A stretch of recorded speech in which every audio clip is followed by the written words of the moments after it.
wanted to make a quick video responding to the Tucker Carlson interview with J.D. Hall. They do a video on dispensationalism, Christian Zionism, and we go really deep into the history and theology of dispensationalism. And it's not that it's bad. It's just that it's going to be over most people's head. Unless you're a theologian or unless you've studied eschatology and are big into church history, the depth of this is going to be lost, right? So if I told the average person to re-articulate what they talked about, it would probably be hard to boil it down to a minute, right? So let's try and do that here. And I just really want to focus on one thing. What is dispensationalism at its core? Here's, I think, a more succinct answer than they gave, because they don't give a bad one. It's just that it's too much. So simple understanding.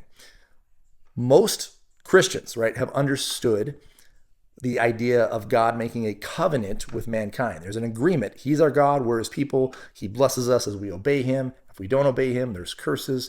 And we see this evidenced in two distinct covenants. The covenant with Adam, which is a covenant of works, obey me and live, disobey me and die, and a covenant of grace.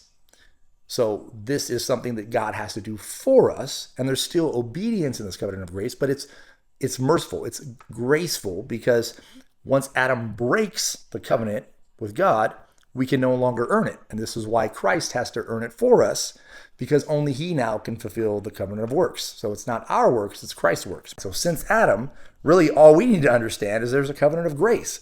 God operates graciously throughout all history, whether that's with Abraham, Moses, Noah, David, so on and so forth, right? Dispensationalism sees not one or two covenants, but 7 distinct covenants or dispensations in which God works with man. And in each of those covenants, man responds to God or is saved by God in differing ways. So again, by Adam, it was by works and obey him, but he breaks that. And then you have a dispensation of the law, and I won't go over all 7 for time's sake, but the point is that there are 7 distinct ways, whether it be the law of Moses, whether it be later in civil government from the flood to Babel. And so there's these distinct epochs or periods of time in which God works to establish a system with mankind, and mankind fails at that system. And so then God brings about another one. So instead of 2 distinct ways, and really 1 distinct way for all of history outside of Adam, that God works with man, which is by grace, dispensationalists see grace as one of the 7 ways that God works with man. So we're in the age of grace now, but there will be a different age to come, and there were different ages before. So it really comes down to, it's pretty complex. The dispensational system gets into a lot of complexities that sound good, that makes it seem, wow, this is deep.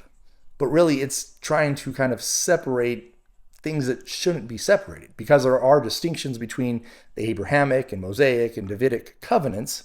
Doesn't mean that mankind was saved in different ways. It's just expressing kind of God's furthering work, his progressive work in Revelation. But in the Old Testament and the New, people are saved by grace. Even the Jews.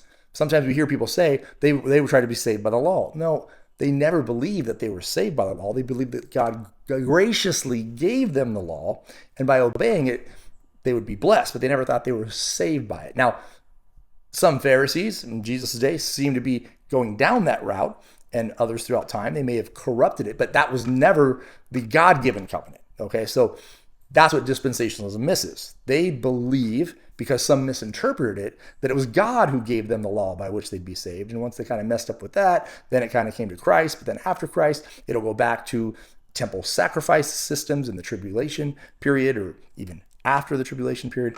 So this might sound complex, even trying to simplify it for the Tucker Carlson fans, but just understand, right? Christian theology is simple. God acts graciously on our behalf through all time. Ever since Adam sinned, he has to act graciously. Dispensationalism says there's all these 7 different distinct ways in which God acts. Sometimes it's grace, sometimes it's not. And it gets into muddying the clear teachings of the gospel and the clear teachings of Scripture. Hopefully that helps.